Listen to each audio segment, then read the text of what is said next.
पानी की बूंदें गोल क्यों होती है? पानी जब बूंद के रूप में गिरता है तो पृष्ठतनाव के कारण पानी की बूंदें गोल आकार ले लेता है। सरफेस टेंशन किसी द्रव के सतह या पृष्ठ का एक विशिष्ट गुण है।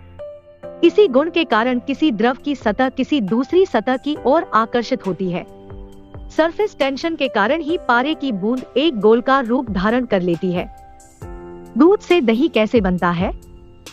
जीवाणुओं की किण्वन क्रिया से दही का निर्माण होता है। लैक्टोज का लैक्टिक अम्ल बनाता है, जो दूध प्रोटीन से प्रतिक्रिया कर इसे दही में बदल देता है। साथ ही इसे इसकी खास बनावट और विशेष खट्टा स्वाद भी प्रदान करता। दही में प्रोटीन, कैल्शियम, राइबोफ्लेविन और विटामिन आदि तत्व होते हैं। वायुयान के टायरों में नाइट्रोजन गैस क्यों भरी जाती है? हवा में 78% तक नाइट्रोजन होती है, जबकि 21% ऑक्सीजन और 1% अन्य गैस। नाइट्रोजन से रबर को कोई नुकसान नहीं होता, जबकि ऑक्सीजन से टायर खराब हो सकता है।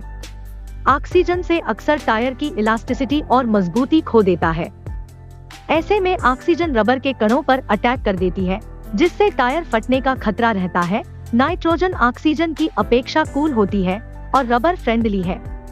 हालांकि नाइट्रोजन पूरी तरह शुद्ध नहीं होती। नाइट्रोफिल से टायर का इन्फ्लेशन कम हो जाता है और वह टायर का सामान्य रहने में मदद करती है।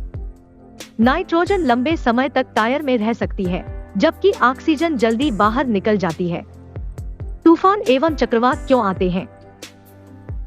किसी स्थान पर वायु दाब के अचानक कम हो जाने से वहां पर अधिक वायु दाब वाले स्थान से वायु आने की संभावना हो जाती है। आने वाली वायु की गति पर आंधी, तूफान, चक्रवात आते हैं। गर्म इलाके के समुद्र में मौसम की गर्मी से हवा गर्म होकर अत्यंत कम वायु दाब का क्षेत्र बनाती है। हवा गर्म होकर तेजी से ऊपर आती है। इससे ऊपर की नमी मिलकर संघनन से बादल बनती है। इस वजह से बनी खाली जगह को भरने के लिए नम हवा तेजी से नीचे जाकर ऊपर आती है। चक्रवात क्या है और कैसे बनते हैं? चक्रवात कम वायुमंडलीय दाब के चारों ओर गर्म हवाओं की तेज आंधी को कहा जाता है। दक्षिणी गोलार्ध में इन गर्म हवाओं को चक्रवात के नाम से जानते हैं और ये घड़ी की सुई के चलने की दिशा में चलती है। जबकि उत्तरी गोलार्ध में इन गर्म हवाओं को हरिकेन या टाइफून कहा जाता है। ये घड़ी की सुई के विपरीत दिशा में चलती है। गर्म क्षेत्रों के समुद्र में सूर्य की भयंकर गर्मी से हवा गर्म होकर कम वायुदाब का क्षेत्र बना देती है। हवा गर्म होकर तेजी से ऊपर जाती है और ऊपर की नमी से संतृप्त होकर संघनन से बादलों का निर्माण करती है। रिक्त स्थान को भरने के लिए नम हवाएं तेजी के साथ नीचे जाकर ऊपर आती है।